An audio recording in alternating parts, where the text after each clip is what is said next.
Hari ini kita nak memahami apakah yang dimaksudkan dengan takut kepada Allah Subhanahu Wa Taala. Ramai dalam kalangan para asatizah menyatakan takut pada Allah, takut pada Allah. So hari ini kita akan describekan apakah yang dimaksudkan dengan takut kepada Allah itu sendiri, insya-Allah Rahman. Supaya kita dapat memahami konteksnya, bagaimana kita nak takut kepada Allah Subhanahu Wa Taala dengan tanda-tanda yang ada pada diri kita ni, tuan-tuan. Adakah dengan satu perkara itu kita buat, itu tanda kita takut kepada Allah, atau sebaliknya? Baik, tuan-tuan, kita teruskan dengan perkongsian kita tentang 7 tanda seseorang ini beriman kepada Allah ataupun takut kepada Allah Subhanahu Wa Taala menurut Imam Al-Ghazali. Kita pergi pada perkara yang pertama. Perkara yang pertama adalah pada lisan dia. Pada lisan dia, dia menghindarkan daripada melakukan maksiat, dengannya malah menyibukkan diri dia seperti mana berzikir. Yang pertama ni, Bulat kata tanda-tanda orang itu beriman kepada Allah Subhanahu Wa Taala ataupun takut kepada Allah Subhanahu Wa Taala, dia sentiasa menjaga lisan dia. Dan macam mana dia menjaga lisan dia? Dia perbanyakkan zikir, tuan-tuan. Sebab itulah antara hadis Nabi SAW, hadis yang sahih, Nabi menyatakan sentiasa ulang benda ni, tuan-tuan, sebab inilah zikir yang paling mudah yang boleh kita amalkan dalam kehidupan kita, iaitu kanzun min kunuzil jannah. Sesiapa yang baca zikir ini, dia akan mendapat gedung daripada gedung harta di syurga Allah Subhanahu Wa Taala. Bila sebut tentang gedung ni, tuan-tuan, bukan gedung yang biasa-biasa, sebab Allah kata gedung harta di syurga. Syurga ini besar mana luasnya, tuan-tuan? Kita dah belajar, tuan-tuan, syurga ni seluas-luasnya tempatnya, tuan-tuan. So bila Nabi kata sesiapa yang berzikir dengan zikir ini, dia akan mendapat gedung daripada gedung harta di syurga Allah Subhanahu Wa Taala. Apakah zikir itu, tuan-tuan? Ini la haula wala quwwata illa billah il aliyil azim. Ini zikirnya, tuan-tuan. Kemudian yang kedua, kata Imam Al-Ghazali, Imam Al-Ghazali berkata, yang kedua, pada hatinya dia akan membuangkan rasa permusuhan. Dalam hatinya, melalui hatinya, dia akan jaga hati dia dan dia akan membuangkan rasa permusuhan. 1. Rasa kebodohan. 2. Yang ketiga, sifat kedengkian kepada sahabatnya. Yang kedua, kata Imam Al-Ghazali, adalah tanda-tanda orang yang takut kepada Allah.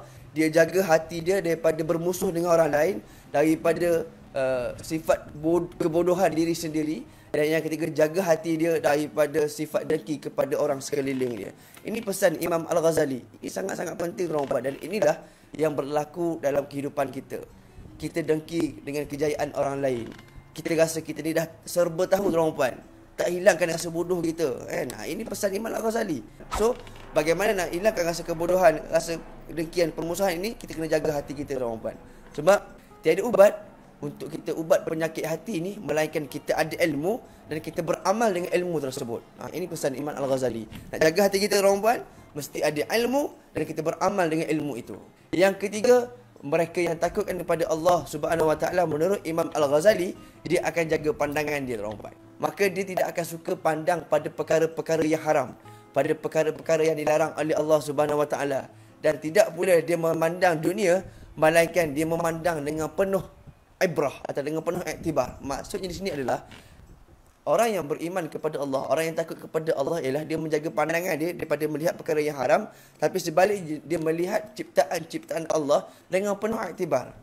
Contoh, dalam Al-Quran banyak Allah cerita tentang kisah-kisah semut, kisah kuda, kisah siapa lagi? Unta. Banyak. Kenapa Allah sebutkan benda-benda ini? Kisah langit, kisah bumi. Kenapa Allah ceritakan benda-benda ini? Sebab Allah nak kita ambil iktibar. Contoh, kalau kita baca tentang surah Zalzalah itu, Allah menceritakan tentang idza zulzilatil ardu zilzalaha. Pada satu hari nanti, bumi ini akan bergoncang dengan penuh kencang, tuan-tuan. Asal perkataan zulzilatil itu daripada perkataan zalla. Satu je, tuan-tuan. Tapi Allah nak menceritakan tentang hari bumi ini akan bergoncang dengan kuatnya. Allah Ta'ala tambahkan lagi dengan zulzilatil, dengan zalzal. Double, tuan-tuan. Nak bagi tahu tentang betapa kencangnya goncangan pada hari tersebut. Dan Allah memberi amaran awal kepada kita supaya kita lakukan amal soleh ketika mana kita hidup di atas muka bumi Allah Subhanahu Wa Taala. Sebab di hari akhirat kelak, di timbangan mizan itu sendiri, Allah akan menimbang hanya amalan soleh, tuan-tuan. Jika berat amal soleh kita, maka kita akan ditempatkan di syurga Allah Subhanahu Wa Taala dengan penuh keredaan. Dan barang siapa yang ringan catatan amal dia, maka dia akan ditempatkan oleh Allah Subhanahu Wa Taala di neraka, tuan-tuan. So, na'udzubillah, kita minta sepanjang kita hidup ini diberikan ruang dan waktu oleh Allah Subhanahu Wa Taala ini, kita jaga perkara-perkara ini supaya kita jadi orang yang beriman dan betul-betul takut kepada Allah Subhanahu Wa Taala. Yang keempat, ini benda yang juga penting, tuan-tuan. Yang keempat, kata Imam Al-Ghazali adalah jaga perut, tuan-tuan. Dia tidak mengisi perutnya dengan barang-barang yang haram. Jadi dekat sini menyatakan kepada kita bahawasanya makanlah kita daripada makanan yang halal, lagi baik halal dan tayyibah. Jadi bila nak sebut tentang makanan yang halal dan tayyib ini, adakah kita kena ada ilmu? Ya, mesti kena ada ilmu, tuan-tuan. Kena tahu apakah mana makanan yang halal, mana makanan yang haram, supaya perkara yang kita buat itu, kita makan itu bukan menjaga diri kita. Kita jaga perut kita supaya apa? Kita dapat beribadah kepada Allah Subhanahu Wa Taala dan dapat jaga diri kita, keluarga kita, masyarakat kita ke arah lebih baik. Tapi kalau dalam kehidupan kita sentiasa makan benda yang tak elok, maka di situlah akan jadi perkara-perkara yang tidak elok pada diri kita, tuan-tuan. Yang kelima, Imam Al-Ghazali menyatakan bagi orang-orang yang takut kepada Allah Subhanahu Wa Taala, antara tanda-tanda ialah dia jaga kedua-dua tangannya. Yang ini dia tidak menggunakan kedua-duanya untuk melakukan maksiat, kata Imam Al-Ghazali. Dalam surah Yasin menyatakan, Al-yawma nakhtimu ala afwahihim wa tukallimuna aydihim wa tashhadu arjuluhum bima kanu yaksibun. Kata Allah, pada hari akhirat kelak, mulut kamu ni akan dikunci rapat oleh Allah Subhanahu Wa Taala. Yang hanya akan berkata-kata pada Allah hanya kaki dan tangan kamu yang bersaksikan apa yang telah kamu lakukan ketika mana kamu hidup di atas muka bumi Allah Subhanahu Wa Taala. Ini kata Allah dalam surah Yasin yang kita baca. Sebab itu penting kita baca, faham dan kita dapat amalkan apakah mesej-mesej Allah di dalam Al-Quran. Tuan-tuan, dengan tangan yang Allah Taala kurniakan kepada kita hari ini, manfaatkan sebaik-baiknya, buat perkara-perkara kebaikan, tulis benda-benda yang baik dan bantu orang lain, tuan-tuan. Dan yang keenam, kata Imam Al-Ghazali, pada tanda-tanda orang yang takut kepada Allah Ta'ala ini, dia menjaga langkahnya, tuan-tuan.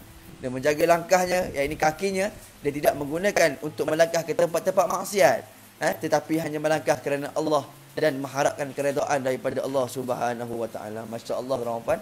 Sama juga dengan tangan tadi, tuan-tuan.